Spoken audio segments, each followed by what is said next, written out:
नमस्कार, मैं हूं विनय पाठक। एबी न्यूज में आपका स्वागत है। आइए देखते हैं मुंबई तथा आसपास की जुड़ी कुछ खास खबरें।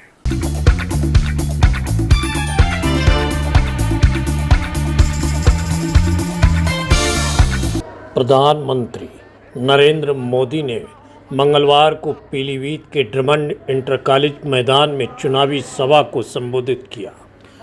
10 साल के कार्यकाल में पहला मौका है जब प्रधानमंत्री मोदी यहां पहुंचे। मंच पर मुख्यमंत्री योगी आदित्यनाथ और भारतीय जनता पार्टी के प्रदेश अध्यक्ष भूपेंद्र चौधरी ने बांसुरी भेंट कर प्रधानमंत्री का स्वागत किया। प्रधानमंत्री ने देशवासियों को नवरात्र और हिंदू नववर्ष की शुभकामनाएं दी। गंगा गोमती के उद्गम स्थल का जिक्र किया। पीलीभीत की पहचान बांसुरी और टाइगर की बात कर यहाँ के लोगों से भावनात्मक रूप से जुड़ने का प्रयास किया। जितिन प्रसाद और छत्रपाल गंगवार ने पुष्प भेंट किया। प्रधानमंत्री की चुनावी सभा को लेकर समर्थकों में गजब का उत्साह देखा गया।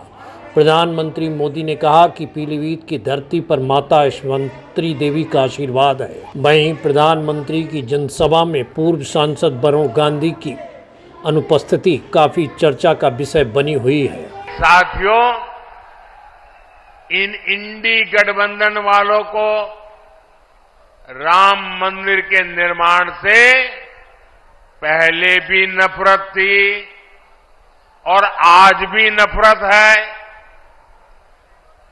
चलो भाई, आपने मंदिर बनने से रोकने के लिए अदालत में जो करना था कर लिया।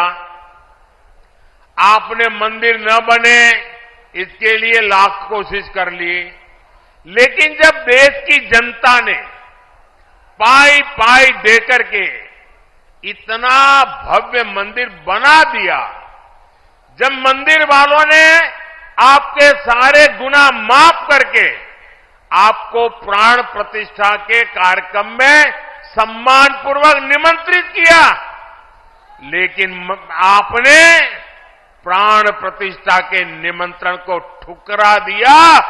आपने प्रभु राम का अपमान कर दिया।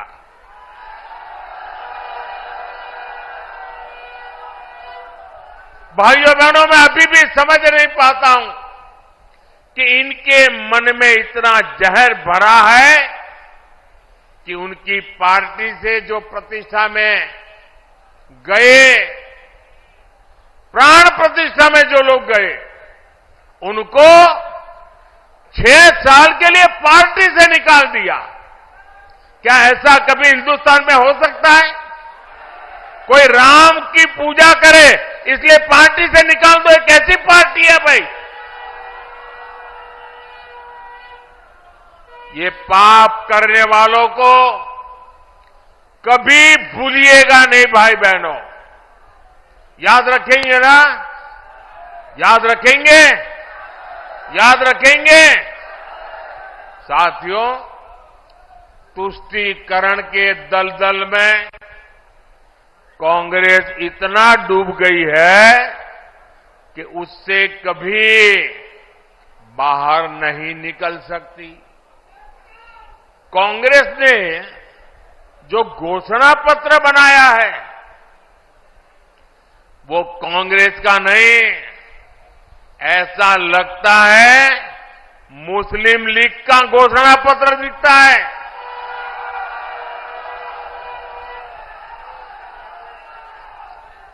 तुष्टीकरण के दबाव में ही कांग्रेस हो या सपा सीएए का भी विरोध कर रही है। विदेशी धरती पर अत्याचार की वजह से भागने के लिए मजबूर हुए हिंदुओं और सिख भाई बहनों को आप मुझे बताइए, मेरे इन हिंदू भाइयों बहनों को, मेरे इन सिख भाई बहनों को भारत अगर नागरिकता नहीं देगा तो कोई और देगा क्या? यूपी के किसानों को पीएम किसान सम्मान निधि के तहत करीब 70,000 करोड़ रुपए भी मिले हैं। यह आंकड़ा छोटा नहीं है। किसानों के बैंक खाते में 70,000 करोड़ रुपया ये मोदी सरकार ने पहुंचाया है और इसमें से करीब 850 करोड़ रुपये यहां पीलीभीत के किसानों के बैंक खाते में पहुंचे हैं। साथियों, कांग्रेस और सपा के राज में गन्ना किसानों को कैसे अपने ही पैसे के लिए तरसाया जाता था, ये आपसे अच्छा कौन जानता है। भाजपा सरकार ने गन्ना किसानों की परेशानी कम करने के लिए पूरी ताकत से काम किया और योगी जी ने तो पहले दिन से ही गन्ना किसानों की मुसीबतें दूर करने के लिए अनेक कदम उठाए। कई चीनी मिलें खुली हैं, कई का विस्तार हुआ है और ये काम लगातार किया जा रहा है। सपा, बसपा, कांग्रेस के 14 साल में जितने रुपए गन्ना किसानों को मिले थे, उससे ज्यादा पैसे बीजेपी ने यहां योगी जी की सरकार ने 7 साल में गन्ना किसानों को दे दिए हैं।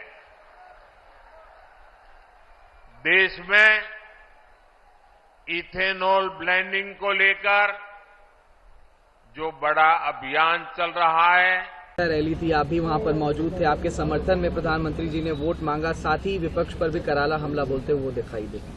बिल्कुल, ये मेरे लिए तो व्यक्तिगत रूप से बहुत ही सौभाग्य की बात है कि आदरणीय प्रधानमंत्री नरेंद्र मोदी जी ने आज पहली बार 10 वर्ष में पीलीभीत में उनका आगमन हुआ। रैली ऐतिहासिक हुई, प्रधानमंत्री जी का संबोधन और लोगों ने भारी संख्या में उनके विचार सुने और प्रधानमंत्री जी ने सभी बिंदुओं पे अपनी विषय रखे और आने वाले समय की परियोजना जो कार्य किए हैं वो, और जो विपक्ष है इंडिया अलायंस का, उसका झूठा भ्रामक प्रचार और जो उनके ना कोई विचार है ना कोई सोच है, और ऐसी चीजों से उन्होंने पूरी जनता को उनके विचार सुनाए देखने को मिले। सर, अब 10 दिन से भी कम समय शेष है फर्स्ट फेज के इलेक्शंस में, तो किस तरीके की आपकी कैंपेनिंग चल रही है? क्या कुछ उम्मीदें हैं और कितना मार्जिन इस बार आप रिटेन कर रहे हैं? नहीं, 10 दिन रह गए हैं और प्रधानमंत्री जी का तो आज आगमन हुआ ही है। आपने देखा लाखों में संख्या में लोग आए हैं और अब देखिएगा आप और तेजी होगी। और एक ही चीज है और वो है प्रधानमंत्री नरेंद्र मोदी जी के 10 वर्ष का ट्रैक रिकॉर्ड, उनके कार्यकाल और जो काम हुए हैं और विभिन्न परियोजनाएं और लाभार्थी जो गांव-गांव दिख। एबी न्यूज में अभी तक का सफर करते हैं समाप्त। विनय पाठक को दीजिए इजाजत, हम फिर मिलते हैं नए सफर के साथ। चलते चलते गुजारिश विनती है लोग, यदि आपके आसपास कोई समस्या है या घटना घटित हुई है और आप उसे एबी न्यूज तक पहुंचाना चाहते हैं तो स्क्रीन पर दिखाए जा रहे हमारे नंबर पर संपर्क कर सकते हैं। लेकिन चलते चलते आपसे अनुरोध कि हमारा चैनल लाइक, शेयर, सब्सक्राइब करना ना भूलें।